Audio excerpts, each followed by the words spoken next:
Show. I'm your host, Noel Clubb, here on Spanish Sports World Network on Zingo TV, channel 250.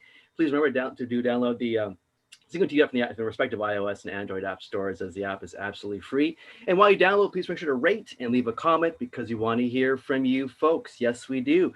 And Zingo TV is also available on Google, Chromecast, Amazon Fire, and Fire TV sticks. Roku sticks are also available on all smart TVs from 2016 forward. So welcome to Knockout Show, everyone. And let's introduce this amazing boxing panel today. First and foremost, she's a former three-time national Canadian champion. And she's also a professional boxer with a fight record of 4-0. Please welcome Miss Amanda Galle. Welcome, Amanda. Woohoo. Hello. How you doing over there? I'm great. How are you guys? Good. Feeling pretty hyped after an all-women's female boxing card, first ever. Yeah, that cool. Was good too. That was awesome. Pretty good. It did slip in one men's fight though. What's up with that, eh? What's up? Trying to be politically correct, I guess. I don't know. Last minute. I was watching. It's a boxing show. We know what being politically correct around here. Nothing. All right, moving on. Is she even here? No, she's not here yet. Okay. Well, moving on. Coming up, he's of course a long-time iconic Canadian sports anchor, sports commentator, and a former amateur boxer. Please welcome the one and the only Mr. Joe Tilley. Welcome, Joe. Hey guys, good to see y'all. Good to be here. Right on. And what's new with Joe? Well, we got this show going on. Our guest this past week was Donovan Bailey, right? World's fastest man at one time. At one time, he was the world champion, Olympic champion, and had the world record all at the same time. Great. Only guy to have done that at the time. Yeah, exactly. So, yeah, man, and won a gold medal for Canada at the '96 Olympics. It was great great show, a lot of fun. Donna was awesome. And this week we're going to talk some hockey. We got Cheryl Pounder and Sammy Jo Small, two members of the Canadian women's team forever and ever. They between two of them, they got 5 Olympic gold medals and 10 world championships. Wow. That's plus phenomenal. A few silver medals too. So. Just a few awards. Yeah. That's it. Yeah, just but a few. In hockey, we don't want to talk about silver medals. Oh, that's right. Gold only in hockey. Gold only in hockey. Yeah. True enough. So the show's going great, and it's awesome. Life is good. Excellent. Emma saw my grandson last weekend, right? so everything's great. Yeah. Excellent, man. Little Leo. Little Tilley. Look out, folks. Look out. Yeah. And moving on, he has 6 provincial titles. He's an 8-time Canadian champion. He's a 1986 bronze medalist in the Commonwealth Games. Please welcome the one and the only Mr. Steve Beaupre. Welcome, sir. All right. Hello. How you doing, Steve? No, not much. Just working. Yeah, March 15th will be a year. I've been working remotely with in the area of mental health and addictions in the Indigenous community.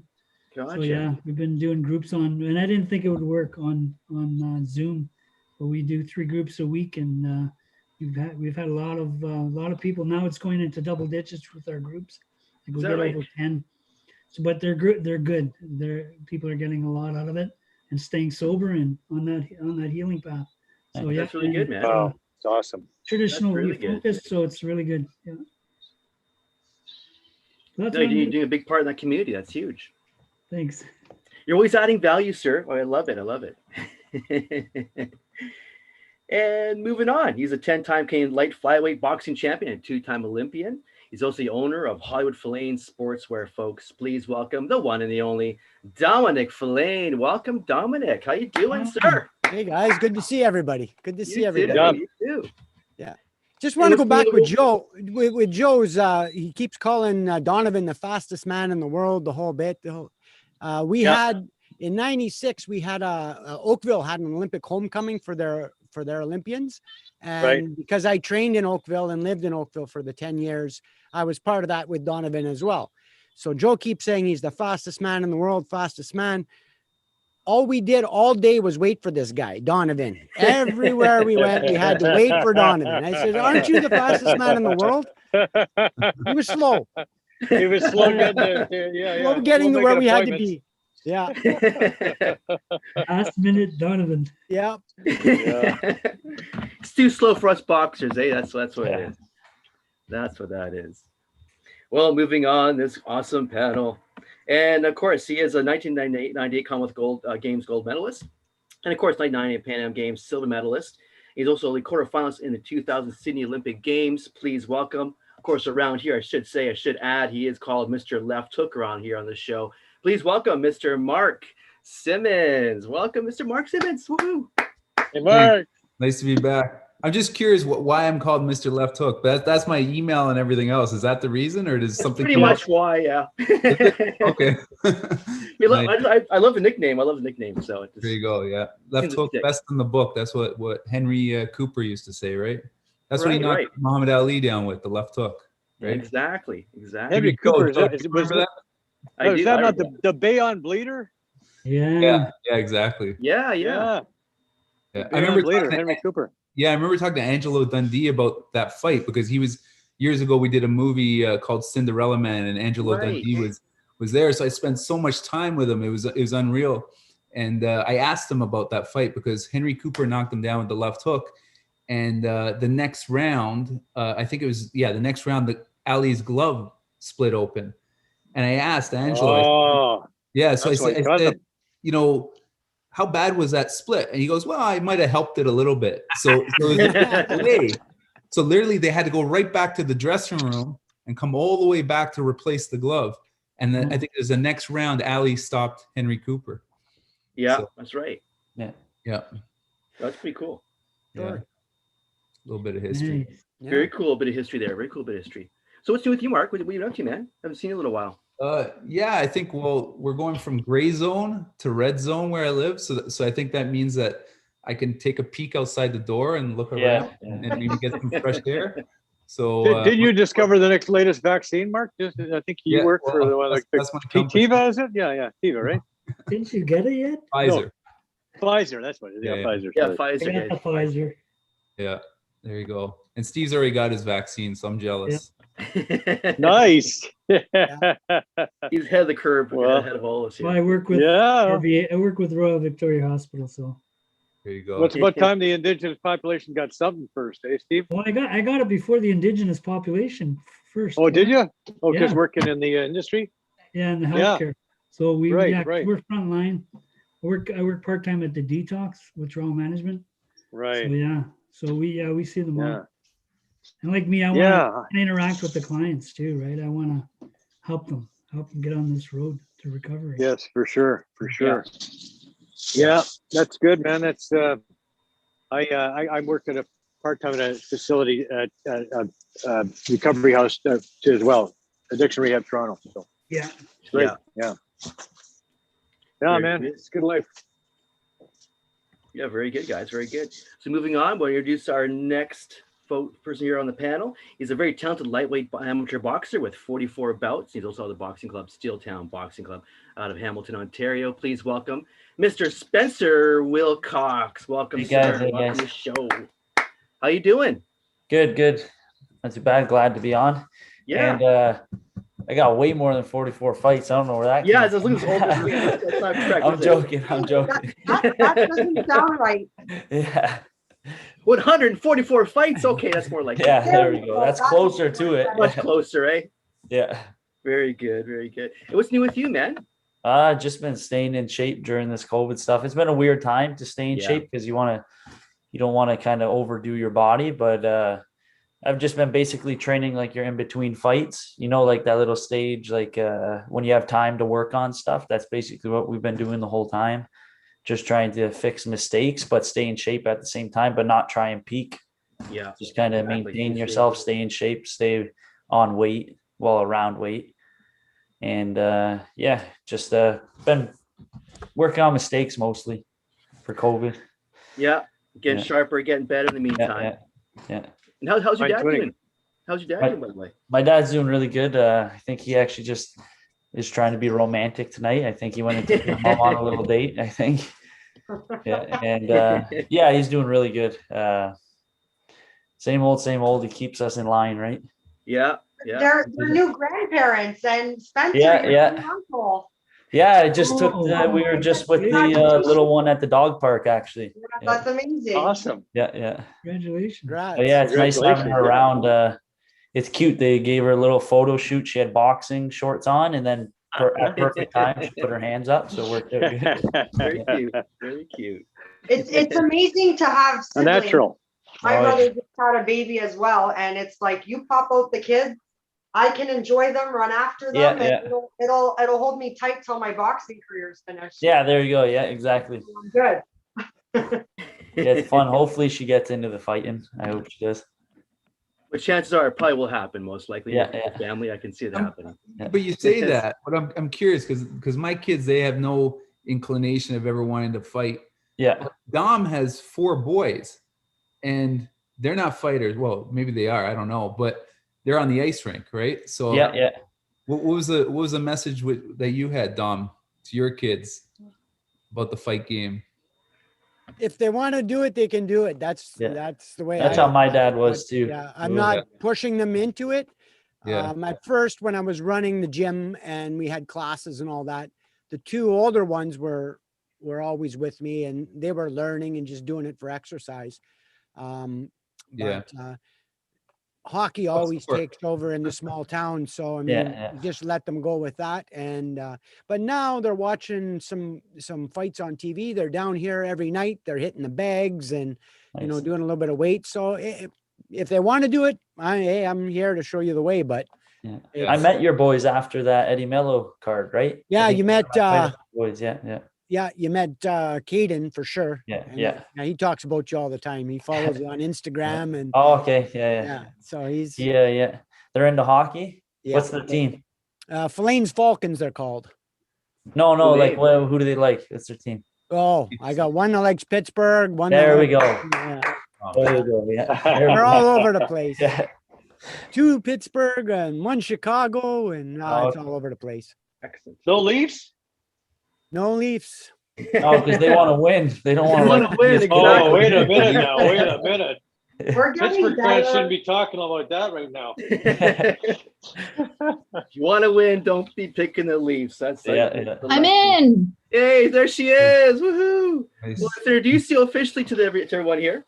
Of course, she is a former national champion. She's representing Guyana in the next year's, actually the 2021 Olympic Games.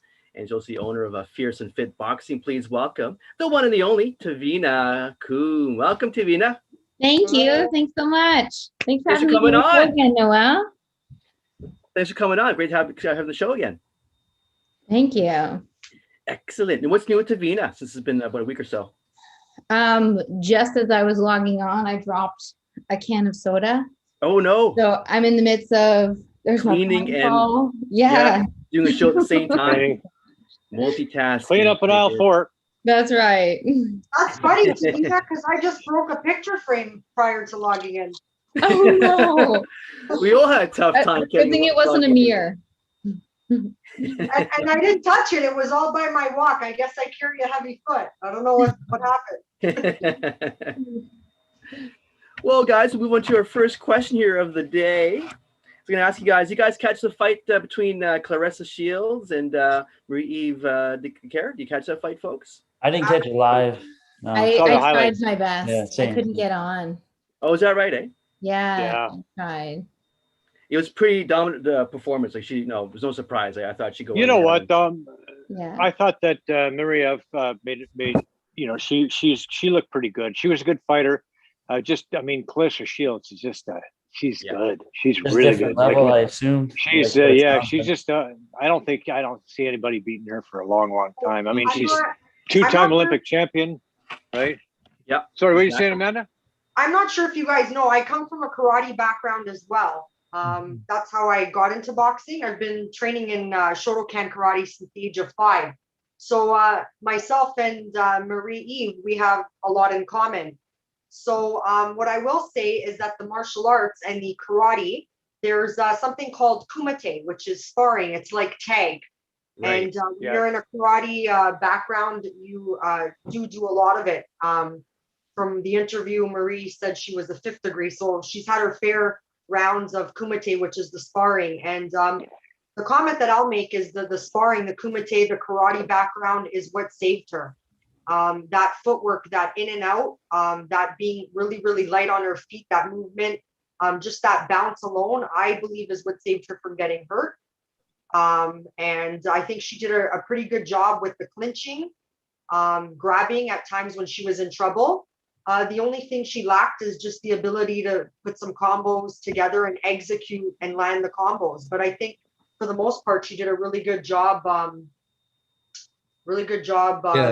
Being in and out quick on her feet and clinching and grabbing when she was in trouble. You know, she frustrated Clarissa in the sense that I think Clarissa went in and she was looking for the knockout. And I don't know, anytime I go in looking for a knockout, it never comes. So when you try really, really hard to knock the person out, it doesn't happen. It comes on a day that, you know, you're relaxed, you least expect it, and you just precisely execute your shots. So I have to give Marie credit there, and just compliment that the karate background did benefit her. Yeah.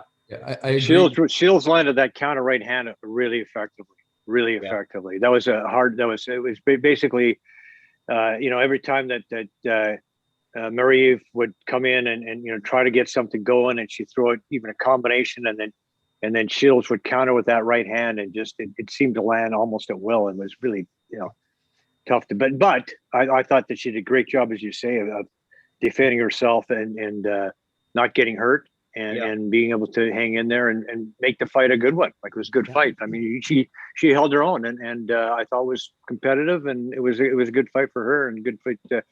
You know, better than a lot of people thought she'd do, I think.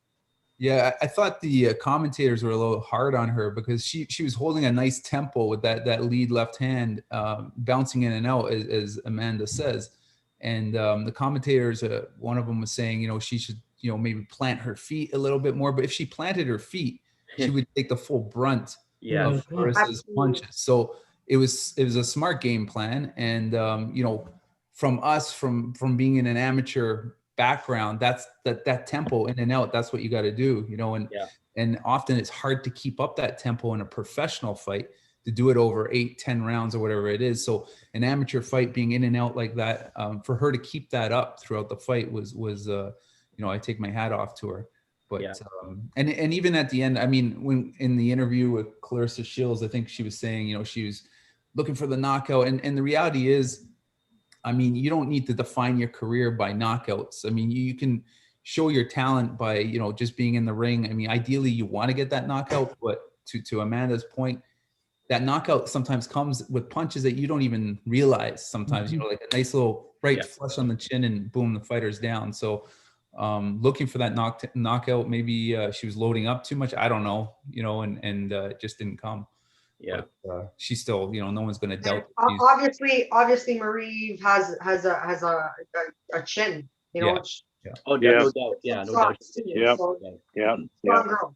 Yeah. No, like Mark was saying, you hear the commentators and you read a little bit online and stuff, and she has nothing to be ashamed of. She should be very proud. She fought a great fight, a hell of a fight. I thought she didn't quit. She knew she was down. She kept going. And again, she was fighting the class of the class. So, you know, and she is in a very, very historic position. She was in a very historic match. And I take my hat off to Yvonne Michel and Group Yvonne Michel. They seem to get these big fights. And it reminded me of the Eric Lucas, Roy Jones Jr. fight. Remember that one, Mark? Yeah. And so it just reminded me of that they're in the mix, and they're in the big fights all the time. And, you know, I thought she did a hell of a job, and she played it up. You know, she wasn't the cocky fighter going in, like, you know, Clarissa was a little cockier and stuff like that. She was just there to do her job. And I thought she did a great job, and take my hat off to her. Yeah, right on. Agreed. Very well said there, guys. So I'm going to turn over to the ladies for 1 second here. So I'm going to basically ask you more of a general question about females in competitive boxing, because I know we have an issue with that, attracting more females in the sport of boxing. So basically for Taveena and Amanda, what are your thoughts as a sport of boxing? How do we attract, and how do we get the appeal of ladies to want to compete? What would be your insights on that point there? Either one can fire away first. Taveena, you want to go ahead or? You go ahead. How to get more females? No, wait, you go ahead. You go ahead. You want my opinion or? No, you. I did too. Yeah, boys want to jump in too. I don't mind. Well, what I'll say is this. I started boxing when I was young. And Joe Yeah. remembers with me in the gym, Toronto Newsboys. I was a young 6-year-old, 7-year-old. And in the 80s, there were no women in the gym at all. And then I remember there was just one female boxer at Toronto Newsboys Boxing Club. And I guess she was like the start of boxing, not locally, I guess, in Toronto. But the reality is, back, we're only going back 30 years, there was no female boxing really, very little. And now it's exploded, right? So it's great to see. I don't know if you guys remember Jenny Reed, the lawyer. Jenny Reed, yeah. So Kingston. we would go to national training camp at, I think, Atlas Boxing Club, and she was there. And then Scotty also didn't want to spar with her, so I sparred with her. Right? She was okay, right? And then years later down, she came up to the suit. She had a case up there she was doing, and she came into our ring, our boxing club, Ring 92, and she came in and I'd spar with her there. But she was doing okay. She was good. I remember I trained a girl. She was 119, Patty Chapman, and she won. And it was right around the early one of the first national champions at bantamweight. Huh. She was good. She came from a karate background, and I had to keep her legs, the legs. She flourished, and she could have been like we could have made a lot of money, but she quit and she went to become a police officer. It was like, wow. Huh. So, but she was so good. She beat everybody. She went international. I think she went to the Stockholm Box Open when the women's was just starting over there. Yeah. And she beat everybody. She was even beating girls up a couple weight classes higher than her. She was 118. She beat this one girl at 132 pounds. So it's like, wow. But again, she had that karate background. She was good. I think now that females are allowed in the Olympics, it's going to attract more of them, because before, what's the highest you could do? Nothing really, just doing it for fun. But now that there's a goal to reach, more females are going to want to do it. Yeah. And just like you said about making money, that's one thing about pros. Once females start making more money, it's going to attract them more.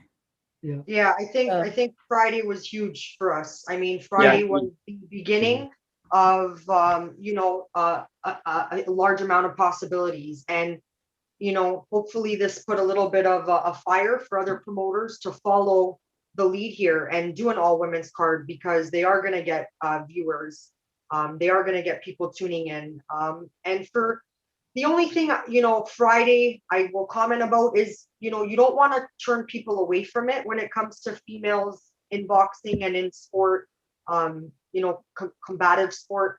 Just at the end, I mean, the way Clarissa was speaking, I mean, if she kept the swear words to the side and she could have totally expressed everything that she was saying about, she did great for us, because she said, she'll fight the best of the best, Katie Taylor. She'll do it in UK. She said to H.E.R, show us the money. I don't want 250,000 if I'm coming to your backyard. Show me 750,000. Show me $1 million, and I'll be there. I'll lower my weight, and I'm there. And then she spoke about fighting Savannah Marshall. Anytime she spoke of an opponent, basically she said, if the money is there and you guys offer me the amount of money that I deserve, I will fight whoever you put in front of me. And what that did Friday is it set the bar for all of us. I mean, that Clarissa, when there's goals for women, it attracts them. Yeah. So the only thing I didn't like is the swearing, because here we are, I'm sure there was mothers watching, and those mothers have daughters. So we're just starting to attract more viewership. We don't want to quickly turn that viewership away. Yeah, right on, Amanda. You want to be professional. Giving Marie the credit because of how she carried herself, not only in the ring and the way she fought and this and that, but how she carried herself, respectfully the entire time. That's what we need to see, because that's going to attract mothers to put their daughters in the sport of boxing, because it's not only about being strong and tough and fighting in the ring. It's all the characteristics it develops in the person outside the ring. I mean, life's a fight. If they can fight in the ring, they're going to walk through so many challenges in life, like as a breeze. So that's my only comment about Friday, where it was a little bit of things that just need to get better. But other than that, totally agree with you. Yeah. That's good representative of the sport for sure. Absolutely. Call it post child. That's absolutely true. Totally agree with you. I just wanted to say, like, training females was easier than males because of the ego. I always I don't know. It was easier to train with the females because they listened. They did exactly. I don't know if Dom, you had that experience, or Mark, but they were easier to train. They listened. They were intent. Well, I mean, Dom, of course, back in the day with our gym, Atlas. I mean, that's where Sandy. Man, I don't know her last name. It's just Seguras. Sandy Seguras. Yeah, I mean, that's where she started. I mean, I remember her. She's 16 years old coming into the gym, and we used to see her sparring with all the boys. And look at her; she became a world champion. So, hardworking, and it was nice to see her in her progression of her career. She really built up, and I ended up refereeing one of her title fights. So that was a nice little. She was one of my top sparring partners when Mark grew up, and I didn't get to spar with Mark anymore. Literally, I always step in right there, and she was tough, and she always made me work. And to see her become a champion the way she has is just phenomenal. So it's great to see. And the women's boxing has been coming up and up and up over the years. In '96, I went on the first guy-girl trip. We went to Sweden, and it was the first international trip where guys and girls were together. And that was the start, and now you look at the Olympic team, the hopes for the Olympics are in the girls. You got Taveena, you got all these. Mandy. Girls are the hope for Canada to go to the Olympics. Don't know much about the guys. Same with me. I just know the ladies, if anything, our hopes are with the ladies for the Olympics. Yeah. Because I just don't know enough about the men's team. I mean, the ladies we used to dominate though too in Canada, in the world. But then everybody caught up to us, right? Also for women, I think there's a lot more hope because the competition isn't as tough as the guys right now, because it's only been 3 years that women are allowed in the Olympics. So we're just building up. The more and more Olympics that come, the harder the competition's going to get. Yeah. And that's right now we're only in the third. So which it's still not as tough as in 3 more years from now, it's going to be 3 times harder. Yeah. And if we can qualify a couple women and they actually go to the Olympics, there's only going to be 2 or 3 at the most that qualify for the Olympics, if any. So that's going to bring a lot of attention, TV coverage with CBC and CTV, and it's gonna really excite the sport, and a lot of people are going to come in right after. So I mean, you're looking for a boom. Yeah. Qualifications is everything to go to the Olympics. It's not that this is sometimes, obviously everyone here knows, but sometimes the misconception is you're Canadian champion. Oh, you're going to go to the Olympics. No, you need to qualify internationally, and internationally it's tough, very tough. I mean, my this is going back 20 years ago. They only allowed 16 fighters to go to the Olympics in the world, right? So we had 2 spots in our region to qualify. And now they've reduced the weight classes for the men even more. And the women have, I think, 5, or I don't even know how many weight divisions there are now. Yeah, there's 5 for the women. Is there 5? Yeah. So that's good. There's more weight divisions. But the men, it's down to 7. So it's unfortunate because, ideally we would still keep those, back in the day, it was 12 weight classes. You would also have the women who would have at least, 7 weight classes too. But the Olympic Association, 36 women in the world get to compete. That's it. Good point. That's Good it. point. Wow. 36 out of all weight categories combined together. Yeah. Wow. So each weight division is, my math weight, it's like what, 6? No, wait.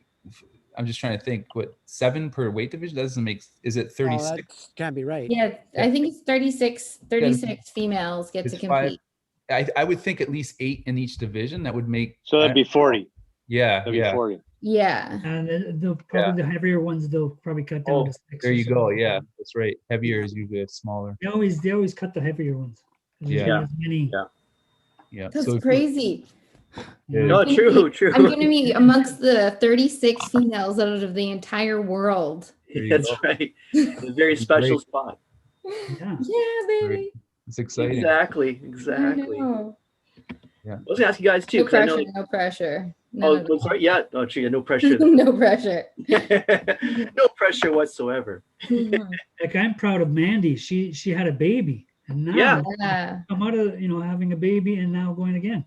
Like Exactly. I think that's really being our top prospect for Canada going into the next Olympics. And that's the thing about women. Like we go through so much on our bodies, and then to get out there and do that again.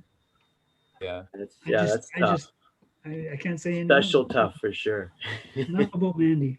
Yeah. I was gonna ask you really, like, for Amanda and for Taveena, did you guys find it going through the nationals, so forth? Do you find it very political, the process as far as selecting boxers? Do you find that very political in your experience? Absolutely. It's the reason why I left, and I finished off as in 2018. I finished off, the provincials were in December. It was the end of the year, and I said, I'm going to the provincials and I'm shutting it down, and I'm starting 2019 fresh and as a pro. I don't like speaking about it too much just because, there's not much action taking place on it.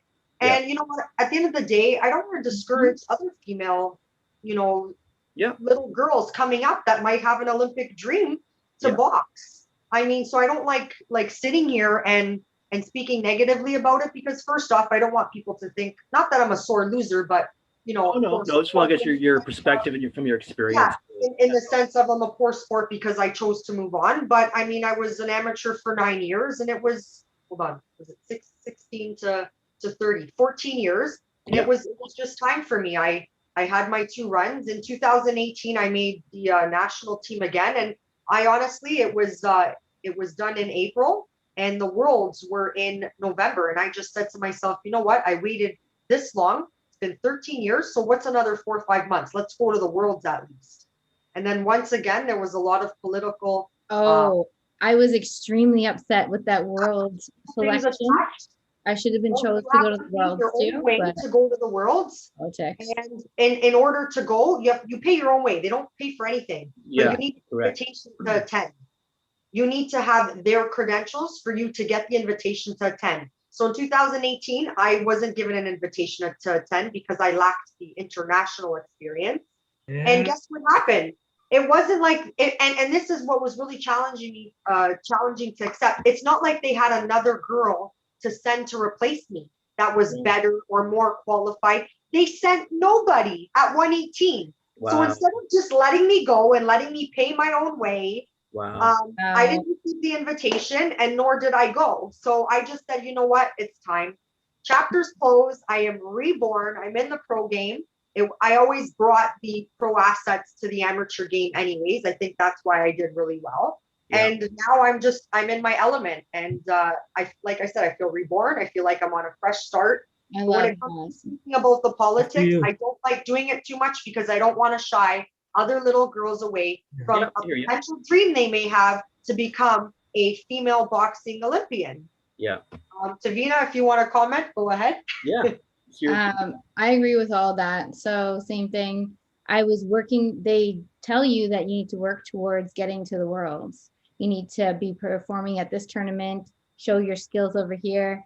And I met every single one of the requirements. Me and Ali Gray were the only 2 who placed silver and Ariane Forte, who placed silver at the Continentals, so the American Continentals. And even the month after that, when they selected to go to the Worlds, me and Ali, who also won, were not even in the selection. They only wanted people who had experience, who've been on the team for several of years.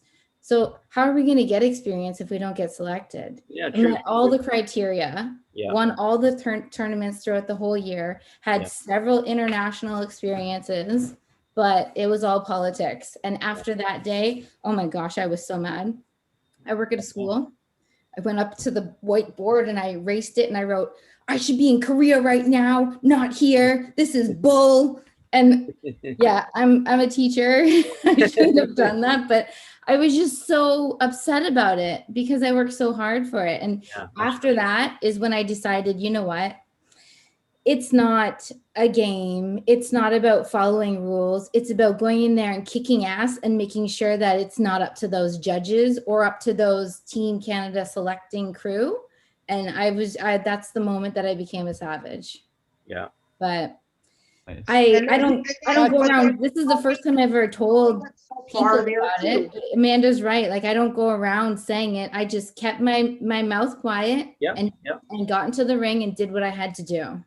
Yeah. Yeah. I don't stay quiet. I only came back. Spencer's staying quiet right now. I only came back because his turn next. Don't worry. I can't say. He's going to play that political game right now. We don't want to mess can't say much, but don't let him say much because he's still in the game there. So I don't even want to touch on this topic. No. To be honest, you don't want to burn any bridges at this stage. We're done. When I'm done, I will. When I'm done, we're done with it, so we can talk. You're being smart. At the last tournament that I went to, the Brampton Cup, before everything got shut down, I saw Daniel Trepinet, and I walked straight up to him and I said, "Hey, why'd you do that to me in 2015 for the World Championships?" And he just said, "I'm sorry, Quebec." Yeah. I will say it because I got screwed with my Quebec a couple of times. And the thing is, it might not have even been his fault that he had to make that decision. He might just be the person he might just be the delivery man. I made three Pan American Games, 1986. But I was so mad. I walked straight up to him and I asked him straight to his face because I have nothing to lose. I'm not fighting for Team Canada this year. I'm still in Team Ontario though. Plan B option, and you visited a Plan B option, and you're fortunate enough to have the ability to do that. Yeah. I mean, it's crazy. If you ever sign a contract or go into something with a backup plan, it's not a good idea from the beginning. So I tried to do the exact same thing in 2012. So we were at nationals, and I was trying to qualify for the 2012 Olympic Games, and I was supposed to fight Mandy for the national spot, but due to an eye injury, it's probably the most gruesome eye injury ever seen in boxing. I couldn't fight her due to default of injury. The doctors wouldn't let me fight, so I took silver. So I had a backup plan, and my parents were both born in Italy, so I'm second generation Italian, and thank goodness for them. They actually, when we were born, they had everything done for us, where all we had to do is go to an Italian consulate and get our passport. So I did that in 2012 as well to see if I could go try and represent. 2011 for the 2012 games, for the first Olympics. But Italy was very, very fond of their 112 rep, and I was on the phone calling, let's say Boxing Italia for weeks, and they basically at one point had said to me, "Mrs. Galle, like, don't even bother coming here because we've invested a lot of time and money into our 112 rep, and she's going to be the one that's sent. So I don't want to discourage you, but here is the truth, and this is what I take my honest opinion for it." I spoke to the president of Boxing Italia, so I didn't follow through. So Taveena, bless you that you have that second option available, and you can continue on your dream. And you wonder why Canada hasn't had a medal in 24 years. It's because we lose our fighters to other countries like Taveena, like Josh Frazier, or we lose them to the pros like Amanda, like Lucas Body, Arthur Barislov. I mean, this is why we are not winning medals. Yeah, you're right. That's the reality of it. Yeah. So, I made 3 Pan American Games teams, 1983, 87, and 91. Didn't go to any of them, right? Made it the 84 Olympic team. I was in Vancouver with everybody. Sparred with Dale. Dale went to the Olympics, won a bronze medal. I came home and I fought the number three American at the time, Patrick Bird, and I beat him at 112 pounds, one weight class higher, and still. There was politics back in our day too, and Steve, you lived through it, and we all lived through it. But on a happy note, I guess you would say, like we got to travel the world, and that's true. we went to tournaments. Like we would go to 6-7 tournaments a year, and everything was paid for right from the time you got in a cab to the airport. I was just going to ask that. Everything was paid for. Everything was paid for. We even got a per diem. We got so much to eat per day. Mark tried to blow that on me one day, but well, the thing was, this is the thing with the per diem. Let's just clarify here. We get per diem for food per day. I'm a heavyweight. Dom's 106 pounds. So Matt Mazursky back in the day, I go, this isn't fair. Why do we each get $12? I should get $15, and you should take $3 off of Dom. You need a Happy Meal, man. I need my food money. Wait. That per diem wasn't for food. I never per diem. I would come back from trips. I'd have all the nice clothes, all the nice shoes. I couldn't eat. When I was at these tournaments, I found out that a lot of the other countries, they get it paid for. And they were surprised to find out that Canadians paid their own way. Yep. No, they were very surprised. But the reality is, I mean, I'm not going to make excuses. Here, so you got no funding because we have been medaling. Yeah, well, that's it. Yeah, it's their own fault. That's right. It is. Yeah, we got a medal in order to get more funding from the IOC. Otherwise, and I blame back in 2000. I guess I was the last Canadian, and if I won that fight, I would have got a medal back in 2000. So it would have given a little bit of more money to the team moving forward. But yeah, it's all your fault, Mark. Mark's fault. Yeah. Nice going, Mark. Good going there, Mark. Ruined it for everyone. Yeah, exactly. Blame Mark. I'm back, Yeah, so we're not trying to bash the sport, but that's just the reality of things. We have a medal in say all these years, so because that so, Mark, how many times did you go to the Olympics? 6 times. No, once. Come on. Yeah, once. Dominic's the veteran here. 2 Olympics. Yeah, Donovan. Obviously, Steve should have been at the Olympics too. I don't even know what the politics were back then in '84, but that's unfortunate. And 88 because I lost out in the championships, but the guy that was supposed to go, the same thing happened to him that happened to me in '84. So it was like, really you're setting yourself guys up to. They say they had no international experience. Well, I have the international experience. I had over 40 amateur or 40 international fights at that time going to the Olympics, but I guess not. I mean, quarterfinals at the World Championships. Yeah, in '96, I was coming in to be like about the number 1 fighter, and then David DeFeabon came over, and he beat me legitimately twice. So he went on and won a silver medal. That's the last medal that Canada has won at the Olympics. And but it actually in effect, I might not have never gone to the Olympics, but it actually made me stronger. I knew, I saw what David did. I said, look, he got a silver medal. I was right there, just a little bit behind him, and it moved me forward for the next 4 years. Nobody beat me, and I had a good, traveled around the world with Dom and tournaments and did quite well. So that was 92. No, that was 96. 96, and then David just turned into a Canadian citizen at that time. Mark would have been. Mark would have been the guy. I didn't even know who David was, and I figured, there's this guy coming from Nigeria. He was in the '92 Olympics with Nigeria, but at a much lighter weight class, and then he moved up to heavyweight and took my spot, and it is what it is. But I got to go to that 2000 Olympics, so I'm glad I did. Pretty awesome.